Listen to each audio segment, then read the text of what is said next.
pues ya ha pasado una semana más, ya estamos a martes de nuevo y recibimos, como cada martes hacia esta hora, a Javier Quintero, director de SickKids y jefe del servicio de psiquiatría del Hospital Infanta Leonor, para hablar de un tema hoy muy importante en todos los hogares donde haya niños pequeños. Muy buenas tardes, Javier. Muy buenas tardes, Sira, ¿cómo estás? Pues encantada, como siempre. ¿Tú qué tal? Bien, aquí andamos disfrutando de una semana más y viendo ya casi tocando con la punta de los dedos la Semana Santa. No nos queda nada. Oye, ¿y qué vas a hacer en Semana Santa con los pequeños? Pues haremos un poquito de playa, ¿no? Yo creo que vamos a ver si nos respeta el tiempo. Ya hay ganas de Semana Santa y de playa, sobre todo yo también tengo. Hoy tenemos que hablar de cómo gestionar las tareas en el hogar cuando hay niños, cómo ayudarles, introducirles en ese ámbito. ¿Eres partidario de que colaboren en casa? Yo creo que tenemos que sí o sí hacerlo. En realidad se trata de ir fomentando la autonomía. Y en el fomento de la autonomía hay una parte que tiene que ver directamente con la realización y con la colaboración con las tareas domésticas, ¿no? Yo creo que es algo que habrá que ir planteándose y que hacer, evidentemente, de manera progresiva. Es decir, esto no es una cosa que se hace de un día para otro, pero sí es algo que, evidentemente, tenemos que ir incorporando de manera progresiva y ordenada en la rutina de los más pequeños. Si te parece, ahora pasaremos a desglosar las edades que son más adecuadas para comenzar a hacer una serie de tareas, pero ¿qué importancia tiene que los niños aprendan a hacer cosas por sí mismos siendo pequeñitos ya? ¿Qué importancia tendrá en el futuro? Muchísima. En realidad, la clave de una educación y una crianza saludable de los hijos es llevarlos desde ese escenario cuando, saliendo de la maternidad, donde dieron a luz, le dieron un niño, 3 kilos de personita, que es absolutamente dependiente de los padres, es decir, no podría ese niño ni darse la vuelta en una cuna todavía, y que progresivamente va a ir adquiriendo primero un tono motor, luego empezará a ser capaz de sentarse, etc., para que en algún futuro, dentro de unos cuantos años, sea absolutamente autónomo e independiente. Y ese proceso no se hace de un día para otro. Es decir, el niño va cada día adquiriendo un poquito más de autonomía. Hay una tendencia, que a mí no me parece la más adecuada, a sobreproteger a los más pequeños. Cuando les sobreprotegemos, en realidad lo que les hacemos es impedirles crecer. Es decir, un niño no va a aprender a montar en bicicleta sin caerse. Es imposible. Es decir, un niño tendrá que caerse. Por supuesto, le tenemos que poner un casco para que si se cae no se haga daño, pero lo que no podremos nunca es conseguir que un niño sea capaz de caminar si mamá o papá están detrás impidiéndole que se caiga. Tiene que caerse para darse cuenta de cómo controlar mejor su equilibrio. Bueno, pues lo mismo pasa con las tareas en casa. Un niño no va a llegar a ser autónomo si en su vida el mundo ha sido un espacio idílico donde la mesa siempre estaba puesta, donde la cama siempre estaba hecha, donde el armario siempre estaba ordenado, donde el cuarto siempre estaba recogido y había un duende que por ahí lo hacía todo. Supongo que igual que en el caso de la bicicleta, cuando empezamos a introducirles en ese mundo de las tareas del hogar, también tienen que tener ruedines. Por supuesto, tenemos que ir poniéndole ruedines e insisto, y probablemente también dimensionar en qué momento va a hacer qué tipo de actividades o qué tipo de tareas. Y luego también hay niños y digamos, cada niño es un mundo desde el punto de vista madurativo, es decir, no todos los chavales van a funcionar al mismo ritmo. Hay críos a los cuales les podemos dar una autonomía maravillosa desde el minuto cero y van adquiriendo, y otros nos va a costar más, ¿no? Mi buen colega Javier Ura y amigo hablaba de los niños redondos y los niños cuadrados, ¿no? De niños redondos que tú los empujas y van solos, y niños cuadrados que les tienes que ir empujando para que vayan avanzando a poquitos, ¿no? ¿En qué cambia el comportamiento de los padres frente a un niño redondo, o en qué debería cambiar? Y frente a un niño cuadrado, en este caso, que me gusta mucho la denominación. Bueno, en realidad lo que tenemos que entender es que hay niños que efectivamente, simplemente con indicarles lo que tienen que hacer, van a adquirir ese hábito y esa autonomía fácil. Y van a exigir muy poquito por parte de los padres. Niños que tú les dices cómo tienen que hacer la cama y al poco tiempo están hechas. Mientras que hay otros que tienes que estar recurrentemente encima, ¿no?, para que esa conducta se traduzca en un hábito, ¿no? Y a veces yo juego mucho con los números, ¿no? Y digo, y esto, bueno, pues esto venía ya recogido en la Biblia, ¿no? Habrá que hacerlo 70 veces 7, ¿no? Para que, ¿cuántas veces hay que hacerlo, doctor, para que el niño aprenda a lavarse los dientes solo? Pues 70 veces 7. Vamos a eso, por ejemplo, nos quedamos con ese primer ejemplo. ¿A partir de qué edad, más o menos? Porque ya estamos diciendo que, claro, que depende mucho del niño, de la familia, supongo también, pero ¿a qué edad los niños tienen que empezar a cepillarse los dientes, a peinarse, las niñas en este caso que se peinan más?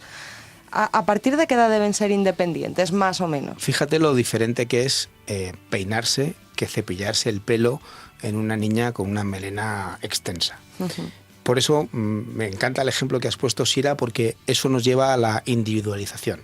Es decir, el niño tiene que lavar los dientes y lo que vamos a ir consiguiendo desde el principio es primero lavarle los dientes, después acompañarle mientras que él se lava los dientes e ir indicando cómo tiene que hacerlo, para después solo indicarle que tiene que hacerlo y observar en la distancia, y para que después simplemente indicarle para que al final lo haga sin que tengamos que indicárselo. Y cada niño va a llevar su curva, es decir, que habrá niños que solo hagan muy rápido y en cuestión de meses ya se los laven solos, y hay adolescentes que hay que decirle todavía que se laven los dientes, ¿no? Supongo que en todos estos casos, cuando los padres les indican a los hijos que tienen que hacer algo o cómo tienen que hacerlo, aunque sea por enésima vez, no debe ser a gritos. Nunca, nunca. Si no ha funcionado el decirlo a la primera y con calma, hay que volverlo a decir y con más calma. Si empezamos a plantearlo siempre desde el modo del grito, su hijo va a esperar a que grite. Que todo lo que digamos antes no va a ser oído. Va a ser oído, pero no va a ser escuchado. Pero y esperar el grito. Cuando salta el grito, diciendo, ahora es cuando tengo que hacer caso, ¿no? Es un poco la señal de alarma, ¿no? Es decir, no. O sea, lo que tenemos que ser capaces es ser consistentes, ¿no? Para conseguir que esa conducta se traduzca en hábito. ¿Y cuáles son las primeras tareas, los primeros hábitos independientes, por llamarlo así, que adquieren los niños normalmente? Los que tengan que ver con el autocuidado. Yo creo que lo has mencionado al principio, está el ducharse, está el ir solo al baño, es decir, son, de alguna manera yo creo que hay que enfocarse primero en las habilidades relacionadas con el autocuidado. ¿Y después qué parte vendría? Bueno, probablemente luego su espacio más próximo, ¿no? Todo lo que tenga que ver con su cuarto, recoger su cuarto, sus juguetes, tener en cuenta, y probablemente no sea secuencial, es decir, que podamos ir haciendo las cosas en paralelo, ¿no? Pero luego lo que sea su espacio más próximo, ¿no? Cómo organizar y cuidar y guardar sus juguetes, recogerlos, y ese sería un poco su segundo ámbito de influencia, ¿no? Es decir, su, digamos, espacio más próximo. Y luego un tercer espacio es ya ese espacio común, ¿no? Pues ya es el poner la mesa, es el quitar la mesa, es el poner el desayuno, etc, etc. Depende mucho, supongo, también de los casos, pero de media, más o menos, ¿a qué edad tendría que un niño ayudar en casa como los demás, como papá, como mamá? No con la misma carga de trabajo, pero bueno, sí echar una mano ya un poco seria. Tremendamente complejo, ¿no? Porque a veces nos encontramos, por ejemplo, con fatrias muy extensas, con 5 o 6 hermanos, en cuyo caso el pequeño, pues efectivamente, a poquito hábil que sea, no hace nada y se espera el rebufo de los demás, ¿no? Mientras que al contrario, ¿no? A veces con hijos únicos, al niño lo tienen tan sobreprotegido que llega a los 25 años y no ha frito un huevo. Es decir, que entiéndeme que en ese sentido tenemos, digamos, matices muy importantes, ¿no? Yo creo que, como tantas veces he defendido en estos micrófonos, hay que entender muy bien cada uno su hijo. E incluso en esa fatria que decíamos que tenía, esa familia que tenían 5 hermanos, cada uno tendrá un ritmo diferente. Uh-huh. Ayer estaba viendo a un chavalín, tiene un hermano que es mellizo. Entonces y lo hablaba con una pregunta parecida de los padres y les decía, no, cada uno va a su ritmo y tenéis un hermano con su misma edad, y va a otro ritmo diferente. Me decían los dos padres, se sentían como qué razón, ¿no? Porque es muy difícil de alguna manera prefijar a qué edad tiene el niño que hacer determinadas cuestiones. Y lo que sí tenemos es que fijarnos en cada niño y ver cómo le podemos ir pidiendo un poco más de autonomía cada vez. Bueno, en cualquier caso, con 25 años ya tienen que saber freír un huevo, espero. Sería recomendable.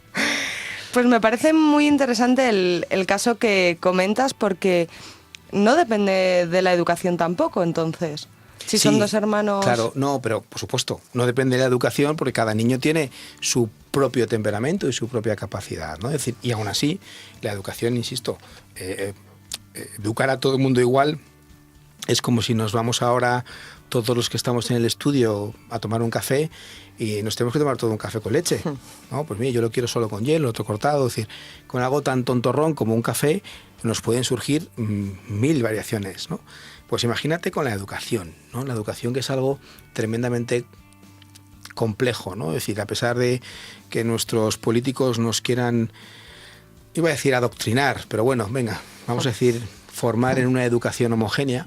Realmente yo creo que no es así. O sea, yo creo que en realidad cada uno tiene que elegir qué educación quiere para sus hijos, ¿no? Y en ese sentido, realmente lo que tenemos que conseguir es entender que aún así cada hijo va a tener su ritmo diferente.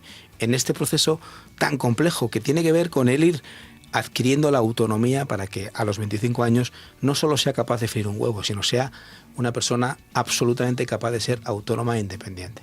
Al final es un poco como aquella fábula, no recuerdo muy bien, pero que el pez no era inteligente porque no sabía subirse al árbol como el mono, ¿no? Efectivamente, efectivamente.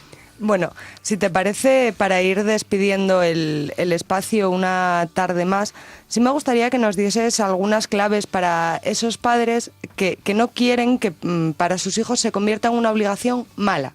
O sea, entendida como una obligación, en vez de como un juego cuando son pequeños, pues como algo que no quieren hacer y que se les va a hacer tedioso ese año, el siguiente y todos los que estén por venir. Y cada año más. Es decir, yo creo que la adquisición de la autonomía y por ende, el responsabilizarlo de determinadas tareas, yo creo que es algo crucial. Y cuando digo algo crucial, quiere decir que es algo que tiene mucho que ver con los estilos de crianza, con los estilos de educación.